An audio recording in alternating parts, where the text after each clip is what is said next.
Back-to-back games again. Lots of excitement. Will Dion Phaneuf defend his girlfriend's honor? Does Phil Kessel get number 30? Do the Leafs gain any ground on getting out of the bottom 5? Oh, wait a minute. I know you guys are going through withdrawals without an NBC Game of the Week, so I'll do my best to make up for their absence. All of this and this guy coming up next.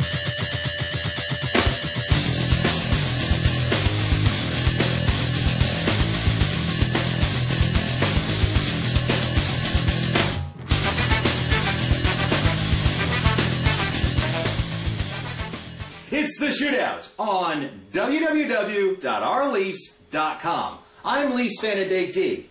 And before we get started, I thought it would be appropriate right now to congratulate the Phoenix Coyotes on making the playoffs for the first time since 2002. This, after being forced to move to Hamilton, a fate that's even worse than death. Hey, no offense to anybody that lives there. But think about it. If you were an NHL player, or even an NHL team, if you could choose between the Hammer and the desert with lots of golf courses and year-round resorts, which city would you choose if you were a hockey player? Anyhow, back to the Leafs. They played Saturday and beat the Rangers 3-2 in overtime. Lots of history tonight. Kerry Fraser refs his final game at the ACC. Thank you, God! Also, Swedish and Leafs legend Boreas Salming was at the morning skate, and Jonas Gustafsson was going against his idol in Henrik Lundqvist. Plus, you got that whole Phaneuf and Avery sloppy seconds thing going on. Well, the monster wasn't quite spectacular early on, allowing several goals he should have easily had. P.A. Parenteau and Brandon Dubitsky each had the goals. Then comes the second. Gustafsson settles down, and John Mitchell scores to bring the Leafs back to within 1.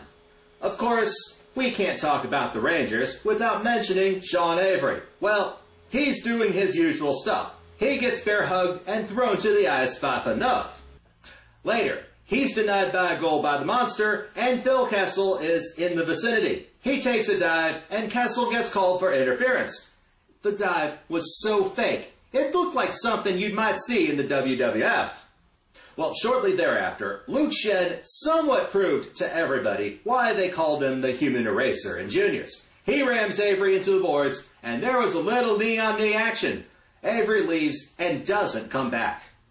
Meanwhile, in the third, with only 3 minutes left in the game, Thomas Kaberle ties it up with one of the worst shots from the side of the net ever.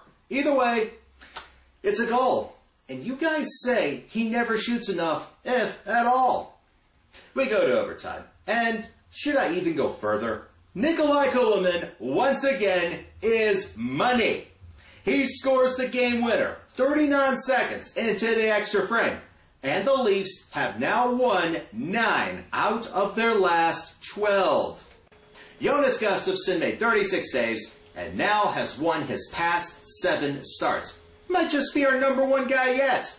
But admitting this means you'll also have to admit that Ron Wilson and Brian Burke may know what they're doing. And God forbid anyone does that. I mean, what would be there to complain about? Well, there's this guy, Sidney Crosby. Yesterday, he had 3 assists and was a +1. Plus, he was the number 1 star in the Pens' win over the Flyers, clinching them a playoff spot. Today, the Leafs head to Pittsburgh to visit this guy and their final game at the Igloo. It wasn't a memorable one. They drop it in the shootout, 5-4. The Leafs strike first in what could be the best goal of the year, set up by Ricard Wallin. He gets a breakaway, tricks Marc-Andre Fleury, leaves the puck right there in the crease, right there as a gift for Colton Orr to bury. It's 1-0. The Pens would tie it up with the Tyler Kennedy goal. Then in the second, Phil Kessel does it again.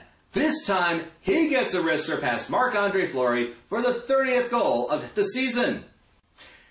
This is the first time anybody on the Maple Leafs has accomplished this feat since the days of Matt Sundin and Alexander Mogilny. Plus, he did it without the likes of a number 1 center like Marc Savard.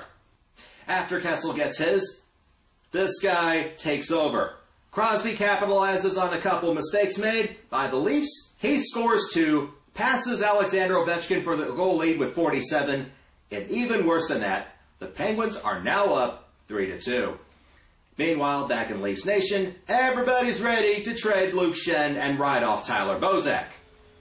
But not so fast. Carl Gunnarsson would tie things up, and Tyler Bozak redeems himself, bearing a rebound off of a shot by Phaneuf, and now the Leafs had the lead 4-3. The Pens would come back. The Bruins' favorite headhunter, Matt Cook, scores the game-tying goal, and guess what? For the 9th time this month, we go to overtime. Of course, things went back and forth, and this guy gets a breakaway. Francois Beauchemin tries to stop him.